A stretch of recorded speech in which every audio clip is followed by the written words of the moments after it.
Everybody. Brad Johnson for Bottom Line Thursday. Hello, Brad. Chris Bowling? Chris Beyer. We're here again, gentlemen. We are. Nice. The topic I picked for today is called Change Healthcare. Yes.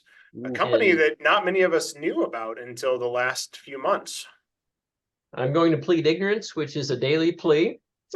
So for those that also didn't know, Optum, a huge company owned by United Health Group, owns this very large company also called Change Healthcare. Little did many of us know they were so integral in the healthcare system as they were. Basically, in bowling, I like how you refer to them as a switch. They connected behind the scenes pharmacies, doctors' offices, hospitals to all these connection points, often involving claims, even things like medical records, things of that nature, payments, all those things, very important things.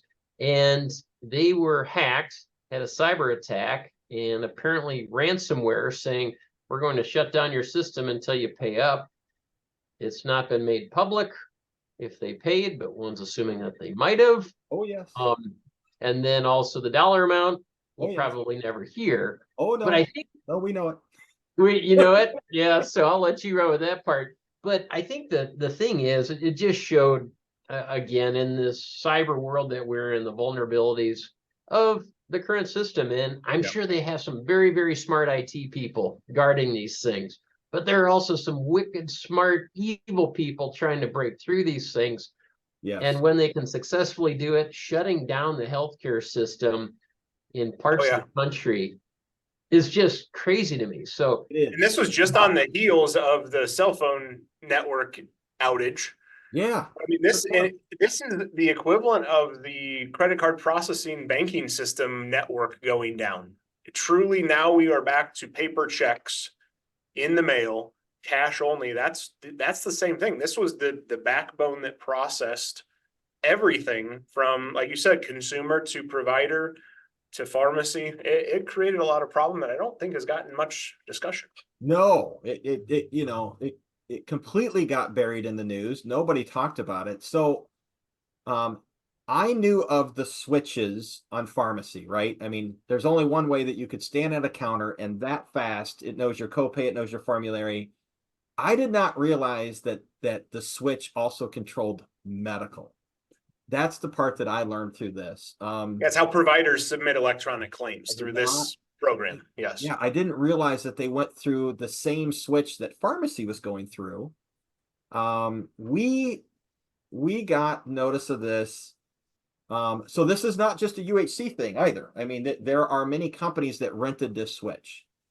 And one of our PBM's back room rented this switch, and we had immediate issues. Nobody could get their scripts filled, couldn't verify the formula, couldn't verify the copay.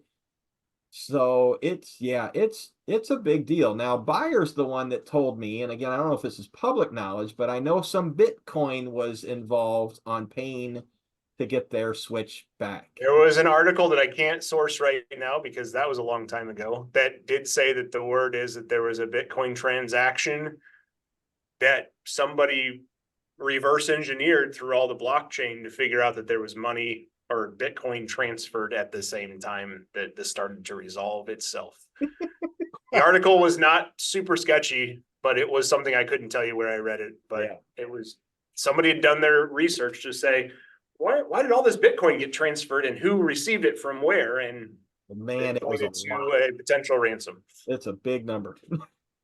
And I read in the article they process 15 billion healthcare transactions a year. So if there's 4 switches, this has got to be one of the biggest ones out there. The biggest ones. Just incredible.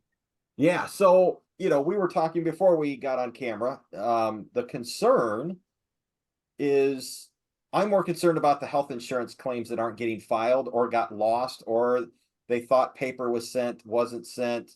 And now we've got a claim showing up a year from now that nobody knew about. And let's say you are self-funded. There's obviously we have to worry about our contract terms. That's where it has me extremely nervous. Yeah. So Yeah, I did recently see, and I don't know, Brad, if we had this in your article, that Department of Justice is looking into this in terms of an investigation into, were they prepared appropriately? Not saying that they did anything illegal, but just taking a deeper dive into the process that was taken to the point where they were hacked. Were they doing everything they needed to be prepared for it? So I think more will come of this, but it has been fairly quiet and certainly been a disruptor across the entire country.